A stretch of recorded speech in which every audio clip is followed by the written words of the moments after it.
اللہ رب العالمین والصلاة والسلام علی سید الانبیاء والمرسلین وعلی آلہ واصحابہ اجمعین۔ میں مولوی صدیق اکبر یوٹیوب چینل اسرا ٹی وی سے سونے چاندی کی خرید فروخت۔ عام اجناس کے علاوہ سونے چاندی اور زیورات کی خرید و فروخت کا سلسلہ بھی جاری تھا۔ بعض سلنگوں کے پاس روپیہ اتنا تھا کہ وہ اس کو اٹھا نہیں سکتے تھے۔ وہ شہر میں سونا خریدتے پھرتے تھے۔ ان کی خریداری کے سبب سے سونے کا بھاؤ 16-17 روپے سے 27-28 روپے تولہ ہو گیا۔ دلال بازاروں اور گلی کوچوں میں ان کو لیے پھرتے تھے اور ان کو ہندوستانیوں کے گھروں سے سونے کے زیور مول لے دیتے تھے۔ مسلمان نے اکثر اپنی ضرورتوں کے سبب سے اور ہندوؤں نے اپنی طمع کے سبب سے سونے کے زیور ان کے ہاتھ بہت بیچ ڈالے۔ سوناروں کی دکانوں پر تلنگوں کی بھیڑ لگی رہتی تھی۔ وہ ان سے کڑے ہاتھوں کے اور رانوں کے بنواتے تھے۔ بعض تلنگوں کی رانوں پر 5 ایسے کڑے چڑھے ہوئے تھے۔ نظم و نسق۔ بہرحال 12 مئی کو شاہی جلوس اور اعلان کے بعد رفتہ رفتہ کاروباری حالت معمول پر آ گئی، بلکہ نفع اندوزوں کے لیے اچھے مواقع مہیا ہو گئے۔ یہاں تک کہ سونے کی قیمت دگنی سے بھی زیادہ کر دی گئی۔ غذائی نظم و نسق کے لیے 12 مئی ہی کو قلعے میں اکابر شہر کی ایک مجلس مقرر ہو گئی تھی۔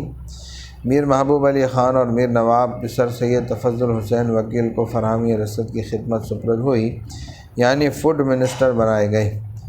ان کی کارگزاری کا اندازہ اس سے ہو سکتا ہے کہ اس غیر معمولی ہنگامی دور میں دہلی کی پوری آبادی جو پہلے سے تقریباً 2 گنی ہو گئی تھی، غذائی بحران سے محفوظ رہی اور کبھی بھی کسی کو خوراک کے سلسلے میں پریشانی نہیں ہوئی۔ عدلیہ۔ قانونی کاموں کے لیے بہادر شاہ نے یہ حکم جاری کیا کہ سلطنت اور عدالت کے کاموں میں شہزادے اور سپاہ مداخلت نہ کریں۔ عدالت کے سارے کام صرف مفتی اور صدر صدور کیا کریں، نہ سپاہ نہ مال کے حکام اس عدالت میں دخل دیں۔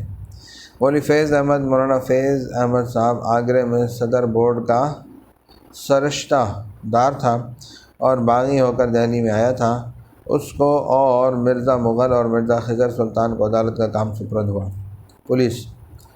شہر میں پہلا کوتوال معین الدین حسن خان مقرر ہوا، جو نواب قدرت اللہ خان کا بیٹا تھا۔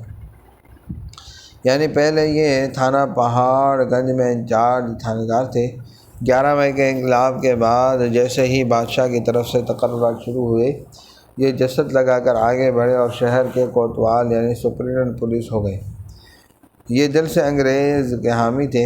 11 مئی کی قیامت خیز ہنگامے میں سر تھیوفلس مٹکاف مجسٹریٹ دہلی کو تھانے میں چھپا کر انقلابی گروہ سے بچانا، پھر رقم خرچ کر کے معتبر آدمی کے ذریعے ان کو جھجھر پہنچانا انہی کا کام تھا۔ اس وقت کا کوتوال کا عہدہ سنبھالنے کا مقصد بھی یہ تھا۔ انگریزوں کی خیر خواہی اس بد خواہی کے لباس میں کروں۔ ان کے اس دو رویہ پالیسی کے ساتھ امن کا قائم رہنا ناممکن تھا، چنانچہ چند روز بعد ان کو الگ کر دیا گیا۔ اس کے بعد خواجہ وحید الدین کی سفارش سے قاضی فیض اللہ کوتوال شہر اور قاضی عبدالرحیم نائب کوتوال مقرر ہوئے۔